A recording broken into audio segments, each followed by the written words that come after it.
Shalom from Jerusalem. This is TV7's Israel at War update. And as we're set to deliberate the latest developments here in Israel, throughout the region and beyond, it's always important to remember how this war began. 438 days ago, on October 7th of last year, the Islamist Hamas and its terror affiliates in the Gaza Strip have launched an onslaught on southern Israel, declaring war by perpetrating a massacre, murdering some 1,200 mostly civilians, wounding over 4,800 others, and kidnapping some 250 people, including elderly, men, women, children, and infants. 100 of them remain in Hamas captivity to date. And with that, Mr. Amir Oren, our TV7 editor-at-large, an Israeli delegation from the IDF, ISA, as well as Mossad traveled to Doha last night in Qatar for deliberations on the matter. The mandate that they have received was relatively limited. Nevertheless, there is talk about a certain breakthrough. So what has happened over the last several weeks, as the Biden administration is set to leave office in about a month's time, January 20th, and as there are reports of additional flexibility in the position that Hamas, whoever is calling the shots there, is telling the mediators, that is Egypt and Qatar. There have been rumors, some of them substantiated, some less so, that the Israeli government is now ready for a compromise, along with the Hamas softened position.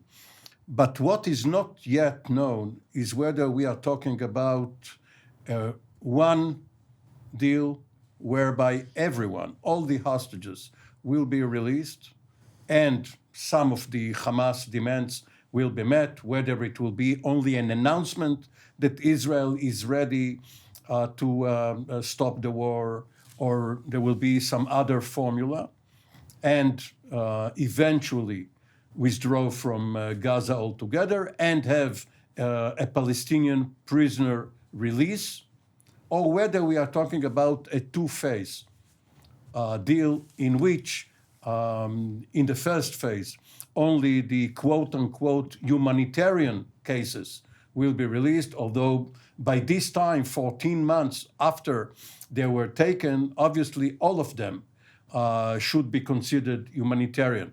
But this is just a tactic in order to let Hamas have two phases with several weeks between them. So some of the families of the hostages are against such a phased deal because they fear that those who are going to be assigned to the second deal will never be released. Others are saying, let's start. Let's at least get some of those alive, because they too could die any day. And this is going to be quite an acrimonious public debate in Israel, in addition to those who are opposing both the end of the war in the government and the prisoner release, those Palestinians who killed Israelis and have been sentenced to life sentences in Israeli jails. 2 points. The first one, Hamas did announce that it foregone the demand of ending the war immediately, and therefore this question of whether or not Israel will agree to end the war is off the table. Second point, Israeli Defense Minister Israel Katz came out and stated that ultimately Israel will maintain its security control over the Gaza Strip, not the administrative control, but rather the security control with freedom of operational activities throughout this Palestinian enclave. But he compared it to the West Bank, or Judea and Samaria. But in the West Bank, you have three different sectors. And the question is, did he mean C, B, or A? Because if it's similar to the Palestinian Authority, then it means that Israel has the freedom of entering. But it doesn't mean that there is constant Israeli presence. Which, again, brings about, if we're talking about statistics, security control fully implemented by Israel is 66.6%, as opposed to Yeah. no security control, but rather over the horizon, which is merely 33.3%. But I'd like to turn now to Central Israel, where we're joined by Brigadier General in Reserve Dr. Amnon Sofrin, formerly the head of the intelligence division at Mossad and a senior officer at the IDF Intelligence Directorate. It's good to see you, General. I'd like to immediately also ask you particularly about an Egyptian request of Palestinian Authority President Mahmoud Abbas to promptly visit Cairo for meetings. What are we to make out of it at a time when there are discussions, of course, that are spearheaded by Egypt, the Qataris, as well, the oversight of the United States in this matter, particularly also taking into context the fact that the Palestinian Authority has not maintained control over the Gaza Strip since 2007, with the last time a Palestinian prime minister attempted to enter the Strip was in 2019 when Dr. Rami Hamdallah at the time entered, and on his way back there was a roadside bomb that almost claimed his life, with allegations by the Palestinian Authority and Fatah condemning Hamas for an attempted assassination. I think that the outgoing administration of President Biden wants to leave what we call a great mark on the Middle East and to end, to bring this war in Gaza to its end. Now, the fact is that, of course, Israel will not be able to receive the fact that the Hamas will go on controlling Gaza, and they try to find out another equation, meaning that the Palestinian Authority will control Gaza. Now, if you look at what happens within Judea and Samaria, on the last week, the security apparatus of the Palestinian Authority are operating in a Jenin refugee camp, which is considered to be the most complicated and most tough in Judea and Samaria, and they operate there successfully in order to prove that they can control this area by their own means, without any assistance coming out from Israel, and to demonstrate by that this is an example of how we can control Gaza Strip if and when we're going to get there. Now, I believe that calling the President Mahmoud Abbas to Cairo and with the backwind coming out from the American administration means that they're all trying to apply a pressure on Israel to recognize the fact that the Palestinian Authority is the best choice now to control Gaza Strip. I mean, on the civilian side, and of course to leave the security control upon the IDF, and I think this is the aim. I understand. Well, as we were speaking, or as you were speaking and providing this insight, there is a report about Prime Minister Benjamin Netanyahu traveling to Cairo for discussions behind the scenes. We don't have all the data right now as we speak, and therefore we won't delve into the circumstances of these matters. But it does highlight, of course, the urgency and the commitment of Jerusalem to this affair, does it not? I believe so. If he really flew to Cairo, because nobody really knows where he flew to, but let's suppose that if he really flew to Cairo for what we call secret discussions beyond the scenes, I believe that this is going this way, and it supports what I said before. Indeed. Well, let's turn to our next panelist, Brigadier General in Reserve Doron Gavish, commander of the Israeli Air Force Task Force for Air and Missile Defense. It's good to see you, General. One thing is probably certain: he did not fly, if he did, namely Prime Minister Benjamin Netanyahu, to Egypt to discuss Task Force 153, which was initially formed by the Americans and Egyptians to prevent the activities that the Houthis in Yemen are now pushing, and that is attacks against freedom of navigation in the Red Sea, in the strategic Strait of Bab el-Mandeb, and the adjacent waterways. The Houthis, the last actually potent force of the Iranian so-called axis of resistance, is making its activities known, attacks against Israeli targets. Supposedly, those fail, but nonetheless, they also continue their belligerence toward freedom of navigation with attacks earlier this week against commercial American vessels as well as naval assets of the United States, drawing an American response. What can you tell us about this whole theater? Well, you're right, Jonathan. I think that this is a change in a way that we see in the strategy. We all the time talk about when it comes to the strategy level against missiles coming toward us and our partners in the region.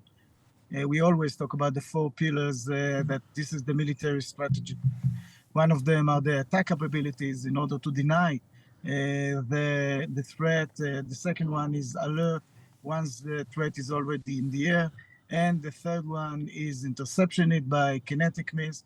And the fourth one is what is being issued, the orders that are being issued by the on-front command, and what we call passive defense, meaning that people would go into the shelters.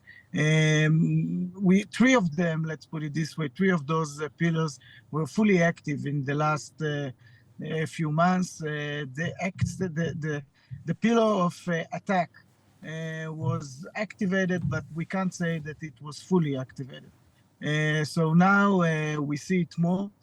Of course, it is super important when it comes from the coalition forces led by the United States, because we have to remember, this is not only an Israeli issue. The Houthis are, as you just mentioned, are shooting toward the US assets, are shooting toward some of our neighbors' assets, or other European vessels, and which are coming into this region in order to go to their destination, either in the Mediterranean or some other place. So what the Houthis are doing in the last months, I would say, it's either doing it in a much more intense, shooting against international assets, shooting toward Israel. We have to remember that in the last months or so, they shot 8 ballistic missiles. By the way, all of them were intercepted by Israeli assets, some of them by US assets, and also UAVs that they shot. So I think that it's about time that the Houthis will understand that they cannot continue like this, and hopefully they would be deterred after what they've suffered this morning. But time will tell, and I believe that if they would continue, they would see much more of this. Dozens of projectiles have been fired since September, and that was the last time the Israelis conducted an aerial strike against a Hodeidah port, as well as a target in the vicinity of the capital, Sana'a.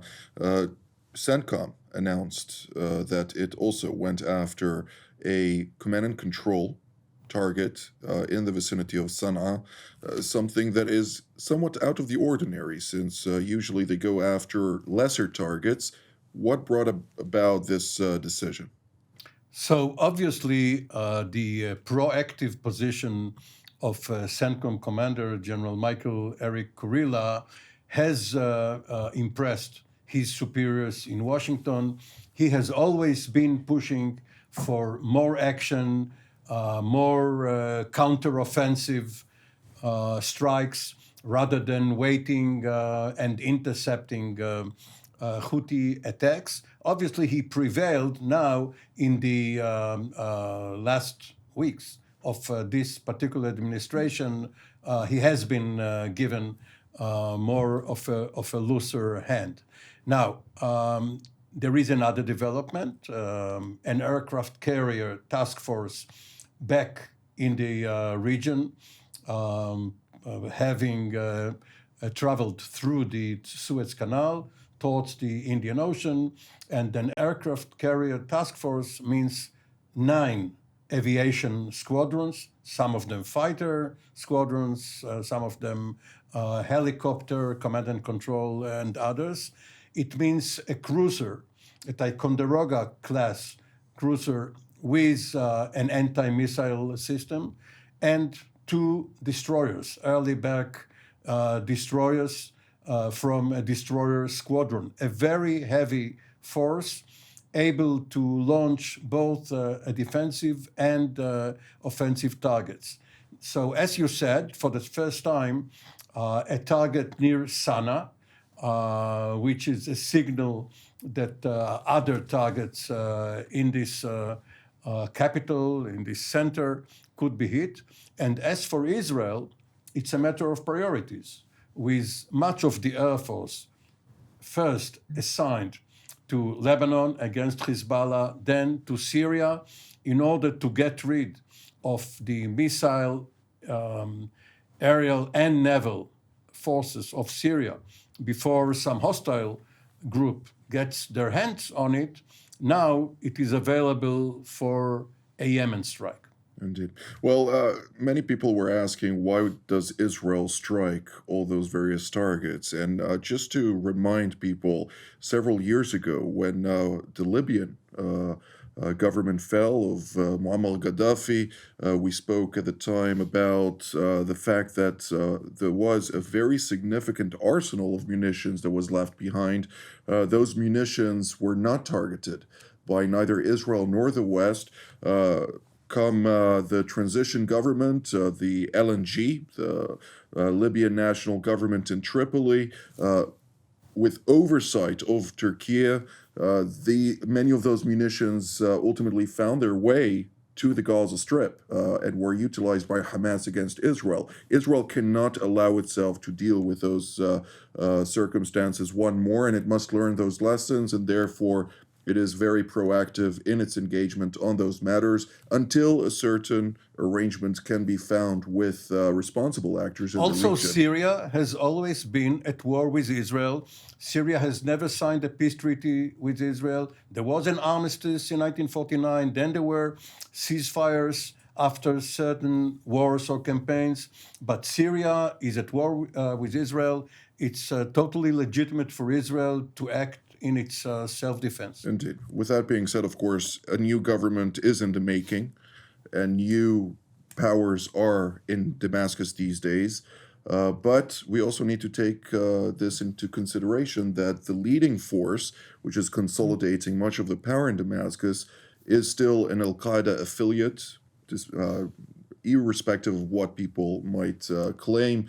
Hayat Tahrir al-Sham, just 10 years ago, in 2014, captured 44 Fijian troops from Unduf that were positioned in the demilitarized zone, have been active in those territories of the armistice line of 1974, and therefore Israel had also to proactively secure those territories before any force can threaten the state of Israel and the inhabitants of the region, which is vital. But General Soflin, I'd like to hear your take on the Syrian file, since Hayat Tahrir al-Sham is a designated terrorist organization by the United Nations, by the European Union, the state of Israel, and the United States, among others. This is something that we need to always keep in our minds. Nevertheless, just today, Ursula von der Leyen, the president of the European Commission, was in Ankara, Turkey,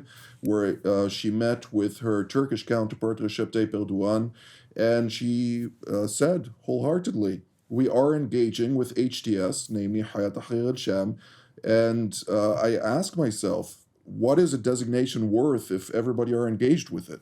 The U.S. forces are also engaging with HTS, even though they are on the terrorist list, because it's for force protection. Indeed. Well, General Soflin?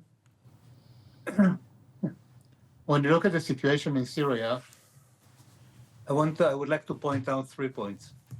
The first one is what happens on northern Syria, where what we call back Turkish militias, organizations that are being supported and trained, of course, and equipped with weapon systems by Turkey, are attacking the Kurds in the northeast part of Syria and trying to push them as back as they can to the corner of the border between Syria and Iraq, namely to minimize their presence there in order to create some what we call a buffer zone between them and between the Turks in the southern part of Turkey, because the Turkish government or the Turkish president is really concerned about some influence that will apply upon hits people in southern Turkey and of course the Kurds, and may rise up against the current regime in Turkey. That's first. Second, about Julani and his colleagues, meaning namely all this Hayat Tahrir al-Sham, they are now the legitimate rulers of Syria, even though there is a government functioning with other names, but nevertheless, beyond the scenes, they are controlling Syria. And they are going to dictate the future of Syria for the coming years. That means they are going to try to reassure what we call the constitution of Syria, to establish a government, as Mr. Al-Julani says, that will represent all the people of Syria, meaning experts, jurists, and so on, and president that will be elected by the people of Syria. And he, of course, intends to run for presidency and intends to be the president of Syria. And having said all that, that means that this is the address that we have in Syria, even though he was considered to be a terror organization and so on and so on. But now he's the one who controls the future of Syria, and you have to speak to somebody. You can't ignore this person and say, even though he's a terrorist and he's affiliated with Al-Qaeda, and we know all his background and what he did in the past, but he is now the man who controls the future in Syria, and therefore you have to talk to him, because there's no one else that can take his place right now, and to be another address, in quotations, of course, that will control Syria. Even though I understand the importance of it, and there is realpolitik to be played here, at the same time I ask myself, would the United States speak with bin Laden a decade after committing 9/11? Which is a legitimate question, even if realpolitik is a game to play. But nonetheless, I'd like to ask General Kavish, since Ayatollah Ali Khamenei spoke this morning to his followers in Tehran, during the course of which he basically highlighted that even though the United States and Israel believe that the axis of resistance is fallen, it is not, according to him, and that it will still rear its ugly head and commit the atrocities it aspires to do. More so, he highlighted that despite a certain plot to engulf Lebanon that is now cut off from the rest of the resistance since Assad's fall in Damascus, it is not Hezbollah that will be eradicated. Rather, he's still adamant in his belief that Israel will be eradicated in the near future. Putting his delusions aside, what can you tell us about the composition of currently tackling, basically, the axis of resistance at large and Iran in particular? You know, Jonathan, we talked here more than once about Hezbollah a few months ago. And we were hoping that the Hezbollah leader won't do miscalculations, because we won't say it in favor of him, or because we liked him so much. But we talked about it, that if there would be a miscalculation made by him, he would pay the price. And this is exactly what happened. So if the Iranian regime, this is what they would do, I think that they would suffer the consequences. If we're talking about realism, you mentioned the word, that is illusioning the reality. If we are really looking at what is happening on the ground, everyone sees it. Basically, the Hezbollah is blocked. It's been heavy, the strikes of Israel took a very, very strong toll of this organization. All his leadership is not with us anymore. 80% plus minus of its capabilities were destroyed. Same with the Hamas, and now the new regime in Syria is an anti-Iranian Shia regime. So for sure, from the Iranian point of view, although he could say whatever he wants, the situation is much worse than it was in the past. probably the Iranian are the weakened as they've been in the last few decades. So, future would tell, and it would be up to them what within this crossroad that we are at. It is their decision to take the right turn or the left turn. I think that if they would take the wrong turn, the price for it would be one that they wouldn't like to feel it, but they are bringing themselves to this point. Indeed. Well, a short sentence from each of you. What should we focus on for the next 24 hours, Mr. Oren? I see the headline coming out of this show. General Gavish threatens Khamenei. But not really. This is just the way one can interpret it. I think we should look at what happens in the Netanyahu trip to Cairo, because he may even initial some draft. General Sofrin? I saw just now an update that Mr. Netanyahu and Abu Mazen are on the way to Cairo. And I believe that something is moving there. So we have to focus on that and to see what is the outcome of these discussions that are being held in Egypt. But I think that we have to be optimistic in a way. General Gavish? For sure, the South, we all want to see the hostages back in Israel, and we'd like to see a deal that would allow us to be in the point that we wanted to be after the last year of fight in the Gaza Strip. General Gavish, General Sofrin, and Mr. Oren, thank you so much for all of your insights. I'd like to thank all of you at home as well. Until our next edition, from here in Jerusalem, Shalom.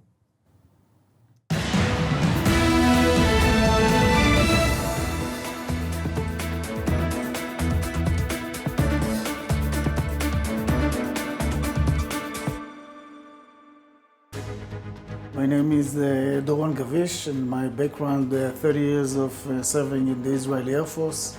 My last job, I was the commander of the Israeli Air and Missile Defense during the introduction of the Iron Dome to the defense of Israel. All of this allows me really to be part of the team here in TV7. It is super important to have such a platform. We talk about the global situation, we talk about Israel and those different angles which are relevant to the discussion.